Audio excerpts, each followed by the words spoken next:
Alors bonjour. Donc le but de cette leçon est d'illustrer les principes généraux de navigation qui ont été présentés dans le dernier cours, et ceci pour des situations relativement simplifiées de navigation en deux dimensions, où en particulier la représentation des rotations est plus facile qu'en trois dimensions. Alors, comme d'habitude, on ne fait ici qu'un survol rapide du sujet, et vous êtes invité à vous reporter aux notes de cours pour tous les détails. Donc on va considérer ici la navigation d'un mobile sur le plan horizontal nord-est d'un référentiel tangent NED, et on va se concentrer la discussion sur les véhicules à roues et en particulier sur l'odométrie, qui est une forme de navigation à l'estime où on calcule la distance parcourue par un véhicule à partir de mesures de vitesse de rotation des roues. Alors, par contre, pour appliquer ces techniques, il faut bien s'assurer que le sol sur lequel on travaille est plat et horizontal. Si le sol est accidenté, ça crée des erreurs importantes pour l'odométrie. Et si on essaye de faire de la navigation inertielle avec une hypothèse qu'on travaille en deux dimensions et que le sol n'est pas parfaitement horizontal mais un peu incliné, ça introduit dans la navigation à l'estime une erreur qui grossit extrêmement rapidement. Alors voici notre agenda. On va donc parler de la navigation de véhicules à roues par odométrie, donc en utilisant des encodeurs qui mesurent la rotation des roues. Ensuite, on discutera assez rapidement comment on peut corriger l'erreur qui grossit de ces systèmes de navigation à l'estime par des systèmes de position fixing essentiellement qui mesurent soit la distance, soit l'angle par rapport à des points connus dans l'environnement. Pour finir, donc j'introduirai le problème de navigation inertielle, donc ici dans le cas simplifié deux dimensionnel, où on a donc deux accéléromètres qui mesurent l'accélération dans le plan tangent, ainsi qu'un gyroscope dont l'axe sensible est essentiellement perpendiculaire au plan tangent. Donc voici la définition du problème de navigation. Donc tout d'abord, le repère de navigation va être le repère tangent NED, mais comme on est en deux dimensions, ici il va suffire de s'intéresser au plan nord-est de ce repère. Alors bien évidemment, on regarde ici des problèmes de navigation à petite échelle, donc on va négliger la courbure de la Terre et supposer qu'effectivement on peut bien se déplacer sur ce plan. Ensuite, donc, on s'intéresse à la navigation d'un véhicule à roues qu'on va abstraire ici simplement par un axe qui porte deux roues, la roue droite et la roue gauche. Donc la position du véhicule va être simplement la position du point P au centre de l'axe. Et puis l'axe va aussi définir la direction du véhicule par l'angle ici psi que fait donc la direction du véhicule par rapport au nord. Donc pour résumer, l'état du véhicule va avoir une dimension 3 et il va comprendre les coordonnées donc nord et est du point P par rapport à un point de référence O. Donc ces coordonnées, on va les dénoter N et E, ainsi que la direction du véhicule qu'on va dénoter psi. Alors notez que la raison pour laquelle le véhicule peut tourner est que les deux roues droite et gauche, peuvent tourner à des vitesses différentes. En particulier, donc si le véhicule effectue une trajectoire circulaire, la roue ici droite va parcourir une distance rθ pendant que la roue gauche va parcourir une distance r plus lθ, où L est donc la longueur de l'axe, quand l'angle de l'arc circulaire ici est θ. Et plus généralement, si la roue droite donc tourne plus vite que la roue gauche, le véhicule va simplement tourner vers la gauche. Si la roue gauche tourne plus vite que la roue droite, le véhicule va tourner vers la droite. Alors maintenant, le fait que ce soit un véhicule à roues ici introduit une contrainte cinématique importante dont on veut tenir compte ici pour améliorer la solution de navigation. Alors, cette contrainte, elle dit simplement que le véhicule ne peut pas instantanément se déplacer dans la direction perpendiculaire à la direction des roues, donc dans cette direction-là, mais doit se déplacer nécessairement dans la direction, donc c'est-à-dire tout droit, dans la direction à laquelle il fait face. Donc pour capturer mathématiquement cette contrainte, donc on introduit ici le référentiel véhicule XY, donc qu'on va dénoter B, est centré au point P, donc B pour repère body.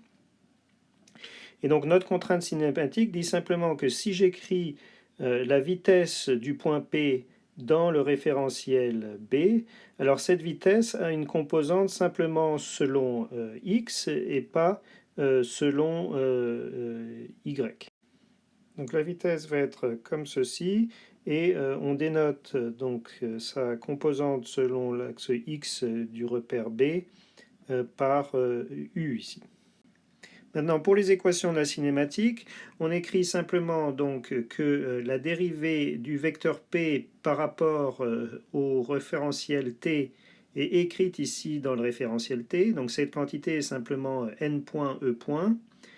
C'est égal à la vitesse de P, donc écrite dans le référentiel T.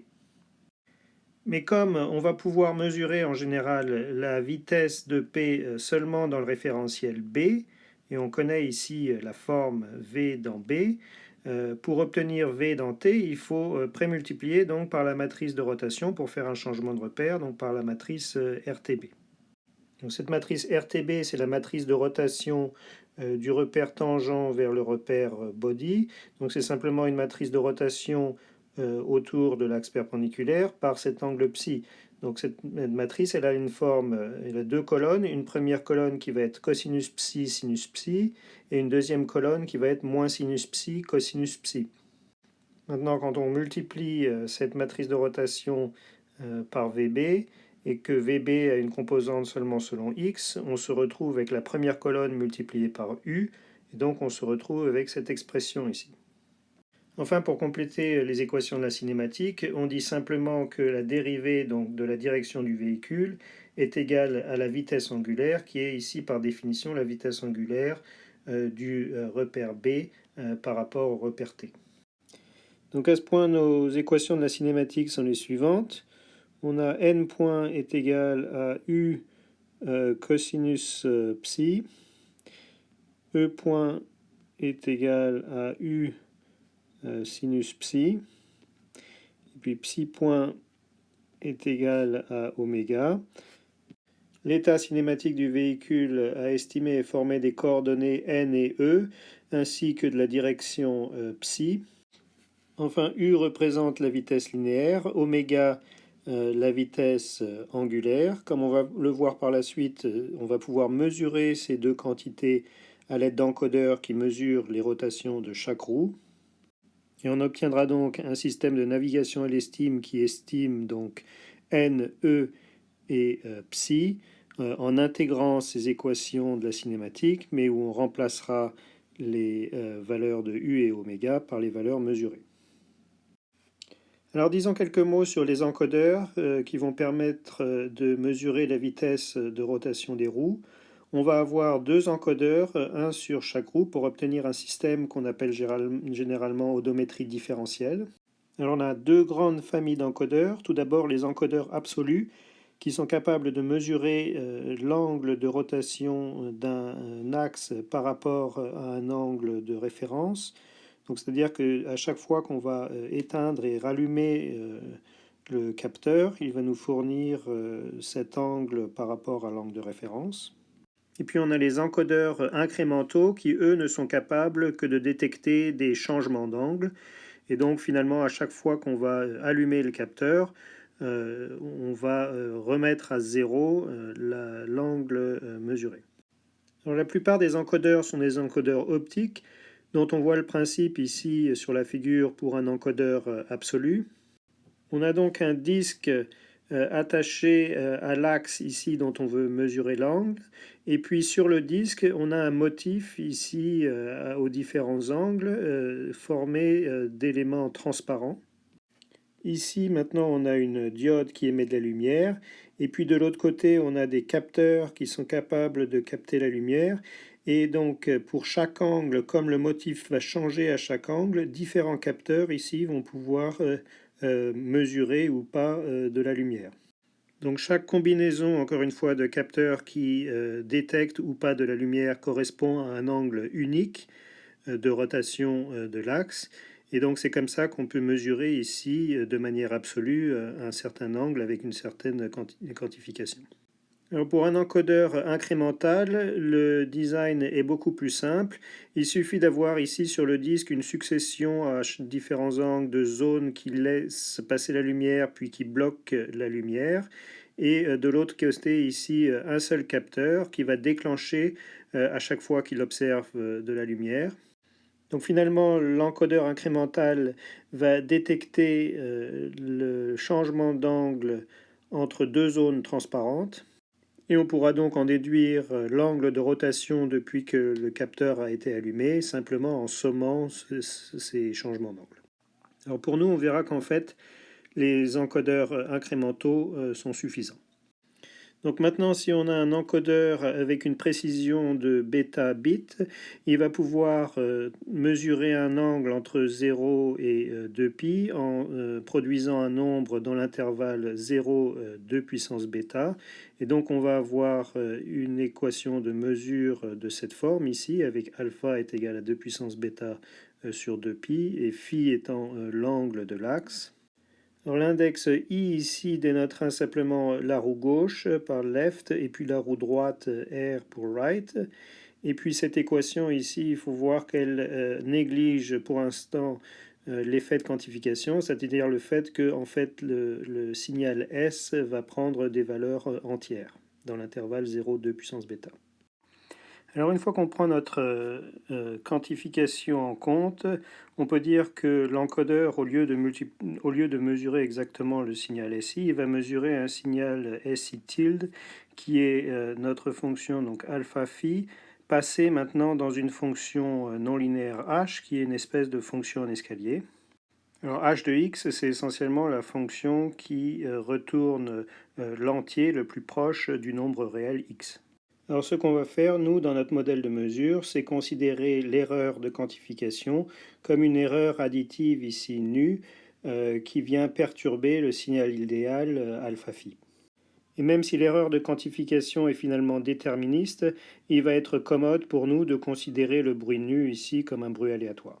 Alors si on a un encodeur absolu, il va être capable de mesurer à chaque instant d'échantillonnage qu'on va dénoter TK ici, donc T0, T1, T2, etc., le signal SI tilde, où encore une fois I, je rappelle, dénote la gauche et la droite, donc l'encodeur de gauche ou l'encodeur droit.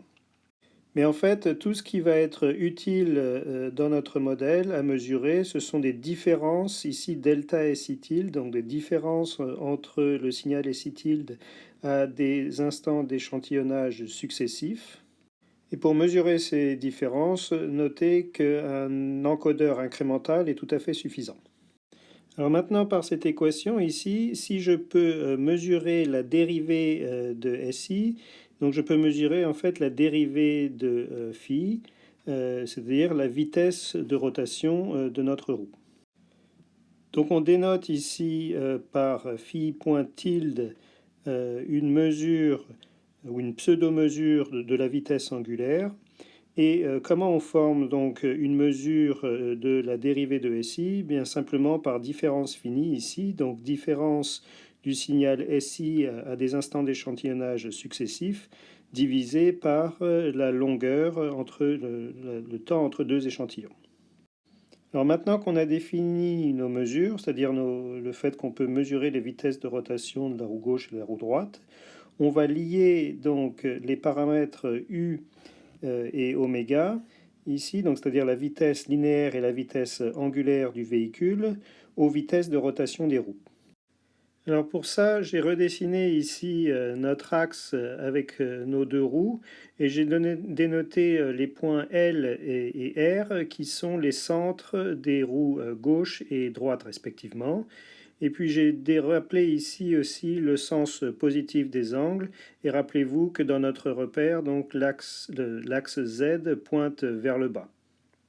Alors si vous retournez maintenant aux éléments de cinématique qu'on avait rappelés il y a quelques cours, vous pourrez voir qu'on avait rappelé en particulier les relations entre vitesses linéaires de différents points dans différents repères. Alors ces relations nous donnent en particulier ici pour la vitesse linéaire du point L par rapport au repère tangent, que c'est la vitesse linéaire du point P par rapport au repère tangent, plus oméga, donc la vitesse angulaire du repère body par rapport au repère tangent, produit vectoriel avec le vecteur PL. Alors écrivons maintenant cette relation, mais en coordonnées, et en coordonnées dans le repère body, où on va dénoter la vitesse du point L comme ceci. Donc c'est UL0, c'est-à-dire cette vitesse va être dans la direction de la roue. Alors rappelez-vous que notre repère B était centré à P et puis avait son axe X ici dans la direction du véhicule et son axe Y vers la droite. Et donc finalement, quand j'écris cette relation ici en coordonnées, j'obtiens UL est égal à U, la vitesse de P, plus L sur 2 oméga. L sur 2, c'est la longueur du vecteur PL. Et pour obtenir ceci ici avec le bon signe, il faut vous rappeler encore une fois que l'axe Z pointe vers le bas. Alors on fait la même chose pour la roue droite. La roue droite, comme la roue gauche, va avoir une vitesse linéaire qui va être purement dans la direction X.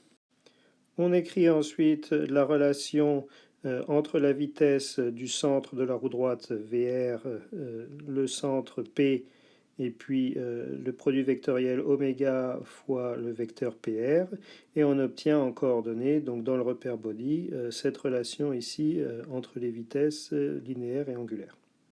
Alors maintenant, si on inverse ces deux relations, ici, on obtient immédiatement que la vitesse linéaire U du véhicule est égale à la moyenne de la vitesse de la roue gauche et de la roue droite, et puis la vitesse angulaire oméga du véhicule, c'est-à-dire la vitesse angulaire du repère B par rapport au repère T, est égale à 1 sur L, avec L la longueur de l'axe, multiplié par la différence entre la vitesse de la roue gauche et de la roue droite. Enfin, pour chacune des roues, j'en montre une de profil ici. S'il n'y a pas de glissement au contact de la roue avec le sol, eh bien la vitesse linéaire au centre de la roue va être égale au rayon de la roue, dénoté R, grand R ici, multiplié par la vitesse de rotation de la roue qu'on a dénoté phi point précédemment. Donc si on retourne maintenant aux équations de la cinématique, on peut manipuler les expressions pour faire apparaître les quantités qu'on mesure avec nos encodeurs.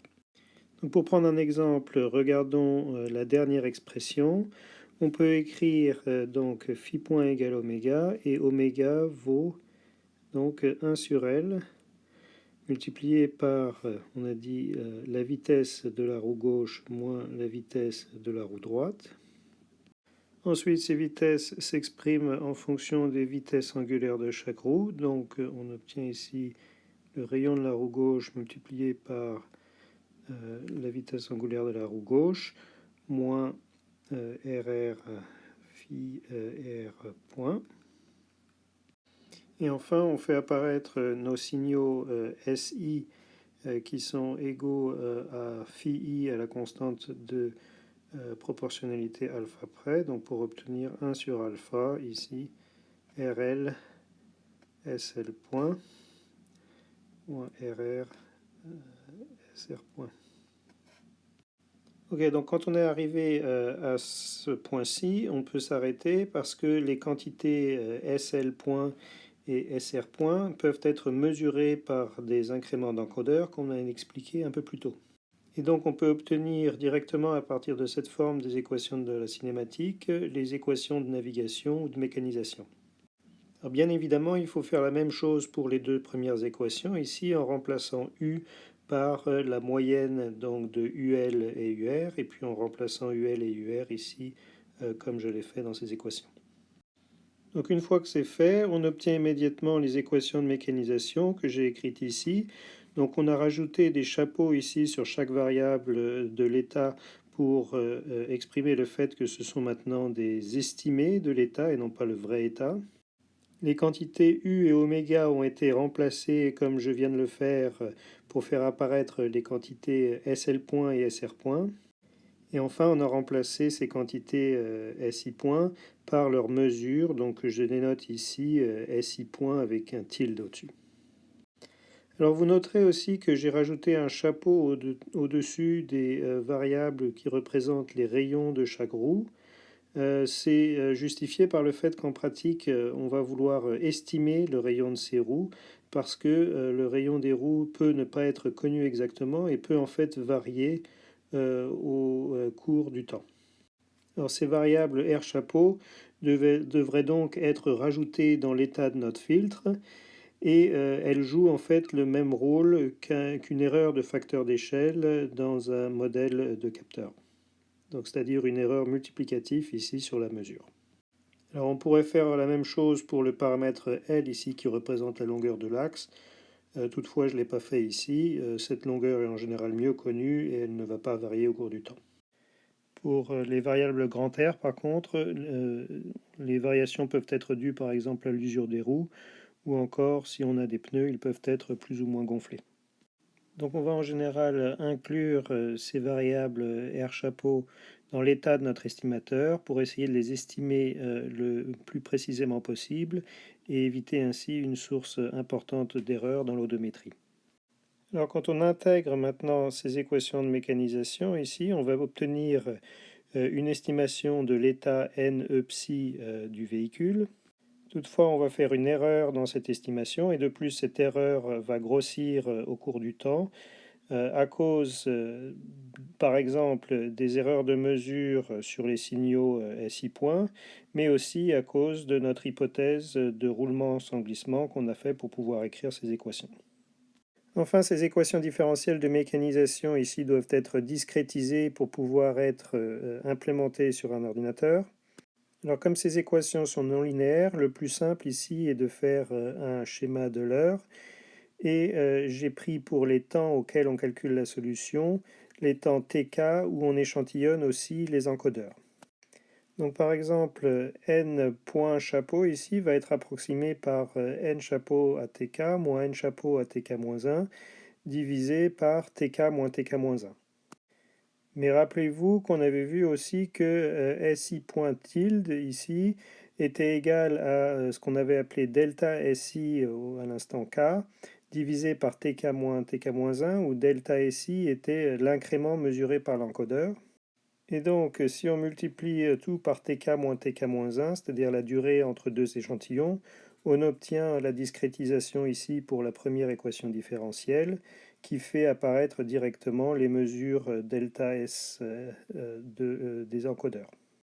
Alors on fait la même chose pour les deux autres équations et on obtient finalement les équations de mécanisation discrétisées ici. Alors avec les équations de navigation que j'ai réécrites ici, ou les équations de mécanisation, on obtient déjà un système de navigation à l'estime.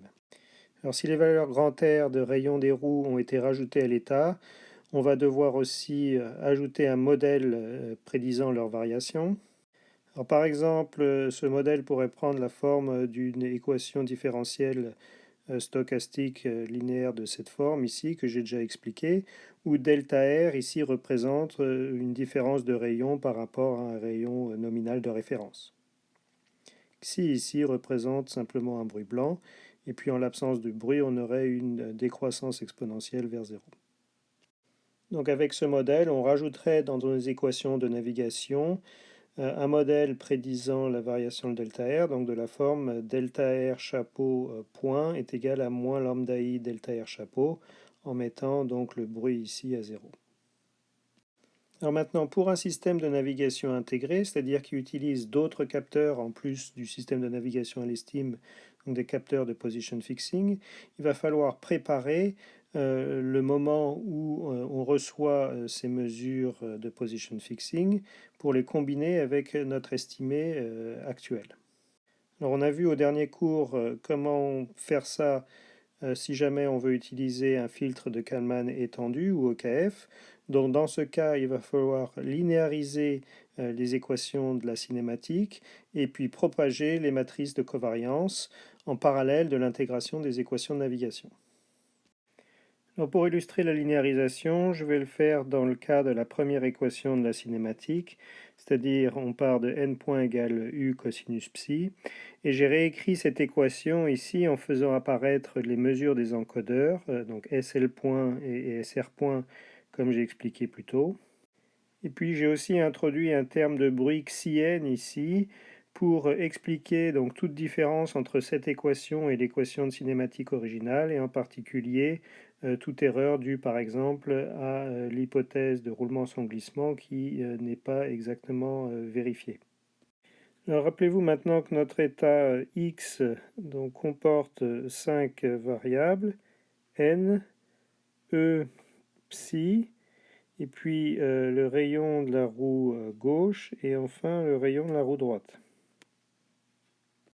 Et donc notre matrice A dans la dynamique linéarisée va être une matrice 5,5 avec chaque colonne correspondant à prendre la dérivée partielle par rapport à une des variables d'état dans les équations de la dynamique.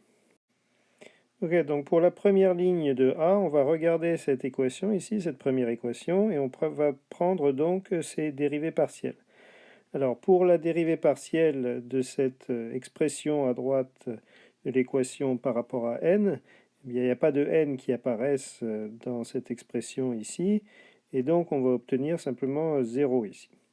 Pour la deuxième dérivée partielle, même chose, on va obtenir 0.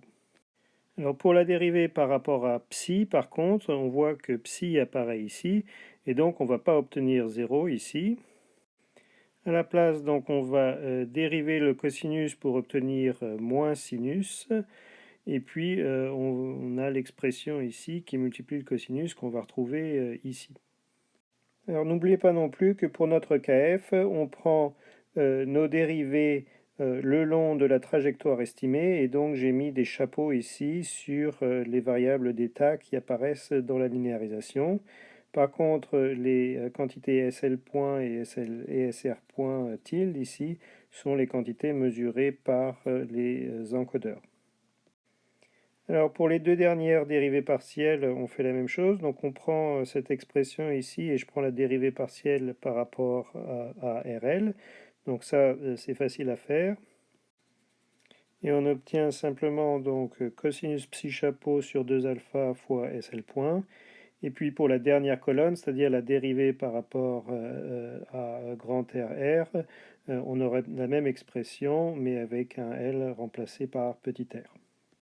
Maintenant, en procédant de la même manière pour les deux autres équations de la cinématique et puis pour les deux équations de delta R, on obtient donc les 4 autres lignes de la matrice A. Et ensuite, on a la matrice B de notre dynamique linéarisée qui correspond à prendre dans ces 5 équations les dérivées partielles par rapport au terme de bruit. Alors on peut avoir ici par exemple 5 termes de bruit, un terme xn ici que j'ai introduit, et puis un terme de même xie et xipsi qui sont des termes introduits dans la dynamique pour e et pour psi, et enfin les termes xiel et xier avaient été introduits dans la diapositive précédente pour la dynamique des variations de rayon delta R. Donc dans ce cas, pour la première ligne de B, je vais regarder cette équation ici, je vais prendre la dérivée partielle par rapport à xn, et je vais juste me retrouver avec un 1 et puis que des zéros sinon. Alors en faisant la même chose pour les autres équations, ici on va se retrouver en fait avec une matrice B qui va être simplement une matrice identité, dans ce cas simple de modélisation en ajoutant un bruit additif à chaque équation. Alors une fois qu'on a calculé nos matrices A et B, on a tout ce qu'il faut maintenant pour calculer l'évolution de nos matrices de covariance, Ce qui manque simplement, c'est l'intensité du bruit, donc des termes de bruit xi ici. Donc la matrice Q correspondante va être une matrice 5,5 qu'on prendra en général diagonale pour simplifier. Et puis il va falloir évaluer la taille du bruit ici. Donc par exemple pour la taille du bruit xienne, ça va dépendre en particulier de la nature du terrain qui fera qu'on aura plus ou moins de glissement par exemple. Alors regardons maintenant assez rapidement comment on utiliserait ce qu'on vient de faire pour intégrer des mesures de position fixing qui pourraient être par exemple des mesures de distance ou des mesures d'angle par rapport à des points connus dans l'environnement. Alors j'ai repris ici notre schéma de départ en rajoutant maintenant un point d'intérêt pays dont on suppose connu les coordonnées dans le repère de navigation T, donc coordonnées qu'on va appeler NI et EI. Et on suppose donc qu'on peut mesurer la distance entre le point P au centre du véhicule et le point PI, ou bien l'azimut du point PI, c'est-à-dire l'angle ici entre l'axe X du véhicule et puis la direction du point du vecteur PPI, ou possiblement on peut aussi mesurer les deux à la fois. Alors une chose importante qu'on va supposer ici, c'est que quand nos capteurs sont en train de mesurer ces quantités par rapport au point PI, on sait qu'on est en train d'observer le point PI dont on connaît les coordonnées sur la carte. Donc par exemple, si ces quantités étaient mesurées par des méthodes visuelles, il faudrait qu'il y ait un moyen facile de reconnaître qu'on est en train effectivement d'observer le point PI. Alors une situation par exemple où cette identification du point PI est facile est le cas où on a une balise radiofréquence au point PI. Et donc pour illustrer la discussion, on va supposer, comme au cours où on a couvert les systèmes radiofréquences, que ce point PI a une balise qui transmet un message duquel on peut extraire une mesure de pseudo-distance ou pseudo-range que je dénoterai ici ρ tilde. Et pour cette mesure, on va supposer un modèle de cette forme ici. Donc il y a la distance entre notre véhicule et puis le point PI. Une erreur due au décalage temporel entre les horloges de la balise et puis l'horloge du récepteur dans le véhicule, et puis un terme de bruit supplémentaire ici dans lequel on met essentiellement toutes les sources d'erreur qui ne sont pas capturées par les deux premiers termes. Alors cette mesure est donc ici une mesure de position fixing. Elle contient essentiellement un terme qu'on peut considérer comme un terme de biais, qu'il va donc falloir rajouter maintenant dans l'état de notre filtre. Et pour ça, il nous faut donc un modèle de la dynamique de D, donc qui pourrait prendre cette forme ici. Donc ce modèle, dans ce cas-là, signifie que D, la dérivée de D est égale à une constante plus du bruit. Cette constante modéliserait une erreur de la fréquence d'oscillation des oscillateurs à l'intérieur des horloges de la balise et du véhicule. Et cette erreur lambda pourrait elle-même varier dans le temps, donc on pourrait avoir ici un modèle où la dérivée de lambda est égale à un certain bruit W lambda. Donc dans ce cas, il va falloir rajouter D chapeau et lambda chapeau, les estimés de D et lambda dans l'état de notre EKF, et puis intégrer entre les mesures de position fixing donc une version de ces équations différentielles où on aura mis les bruits WD et W lambda à 0. Ce qui va donc nous donner ici par cette équation un lambda chapeau qui sera constant entre les étapes de correction de l'EKF, et puis un D chapeau qui sera une constante plus lambda t entre les corrections de l'EKF. Maintenant, pour l'étape de correction dans l'EKF, lorsqu'on reçoit une telle mesure de pseudo-distance, la première chose qu'on va faire, c'est former l'innovation, donc la différence entre cette mesure et puis notre estimation a priori de ce que devrait être cette mesure. Alors cette prédiction ρ tilde i chapeau serait simplement donc la distance ici entre le point PI et puis notre estimé actuel de la position du véhicule plus notre estimé actuel de l'erreur D. Et puis pour calculer le gain de Kalman et la mise à jour de la matrice de covariance, il va nous falloir linéariser ici notre modèle de mesure. Donc pour ça, il faut prendre la dérivée de cette équation ici par rapport à l'état, donc l'état que j'ai rappelé ici. Donc il va falloir en particulier prendre la dérivée par rapport à n et par rapport à e pour obtenir les deux premières colonnes ici. Donc ça, c'est un exercice qu'on a déjà fait. Quand je prends la dérivée de cette chose-là par rapport aux coordonnées, on obtient le vecteur unitaire ici, donc PIP. Quand je prends la dérivée par rapport à psi, à RL et à R, j'obtiens 0 à chaque fois. Puis quand on prend la dérivée par rapport à D, on va obtenir un 1 ici. Pour la matrice D de l'EKF, il n'y a rien à faire ici parce que le modèle est déjà linéaire dans le terme de bruit et donc on obtiendrait simplement D égale 1. Alors il faudra quand même évaluer la variance de ce bruit dont on a besoin dans les équations du filtre. Alors de la même façon, si on a une mesure d'angle, il faut tout d'abord établir un modèle pour cette mesure. Donc j'ai redessiné ici la géométrie. Donc on a notre point, notre véhicule centré au point P dont les coordonnées sont N et E, le point d'intérêt PI avec ses coordonnées NI et EI, psi donc c'est la direction du véhicule, c'est la direction de l'axe X du repère véhicule, et θi donc c'est l'angle mesuré par le véhicule vers le point PI. Alors on peut voir tout d'abord qu'on peut exprimer l'angle ici entre le nord et puis la direction du vecteur PPI en fonction des coordonnées du vecteur PPI. Alors cet angle est simplement un arc tangente de cette distance ici EI moins E divisé par la distance ici NI moins N, mais on prend un arc tangente 2 ici pour avoir toujours le bon signe. Maintenant, si on soustrait l'angle psi ici, c'est-à-dire la direction du véhicule, on obtient donc l'angle θi.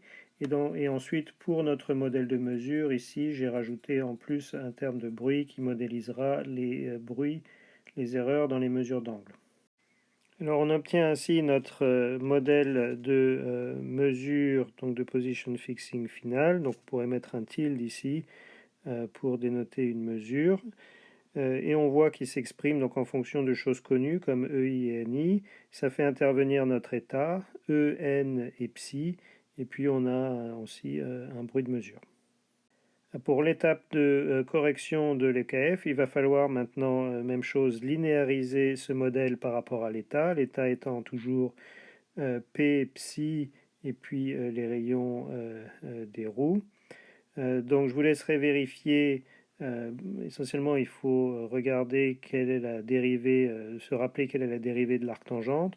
Donc quand on prend la dérivée partielle par rapport à n, on obtient cette quantité ici, EI moins E sur la norme de PPI au carré. Donc toujours on prend la linéarisation à l'estimé, donc d'où le chapeau ici.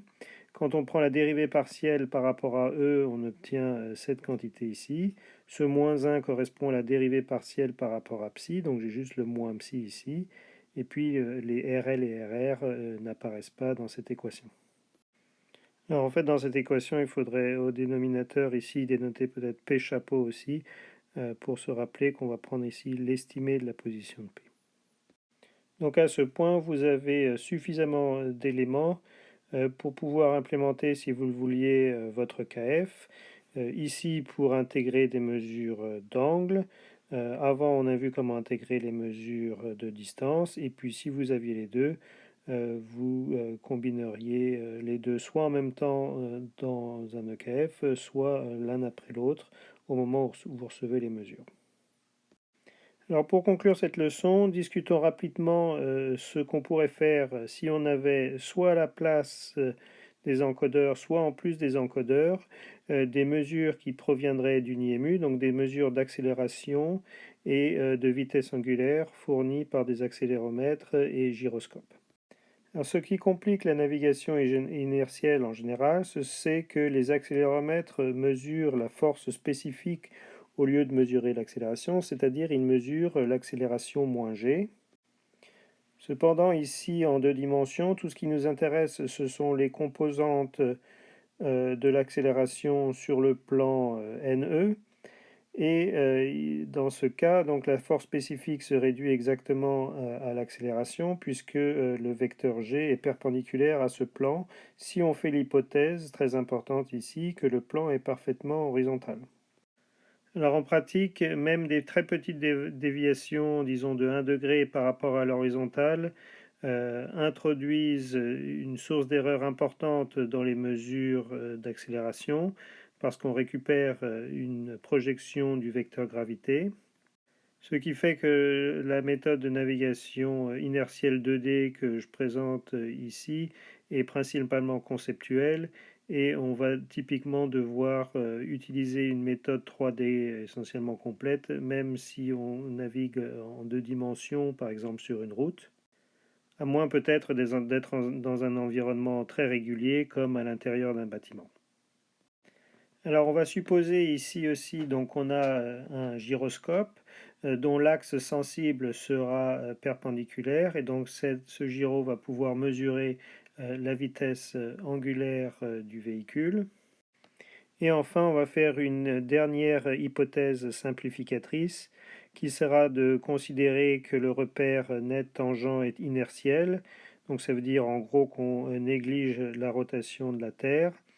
Et donc comme ça, nos gyros vont mesurer directement, par exemple, oméga B par rapport à T, alors qu'en réalité, ils mesureraient oméga B par rapport à I, où I serait un repère inertiel.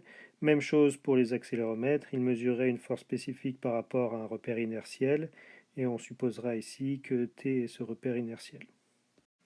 Donc on va discuter ici simplement le système de navigation à l'estime.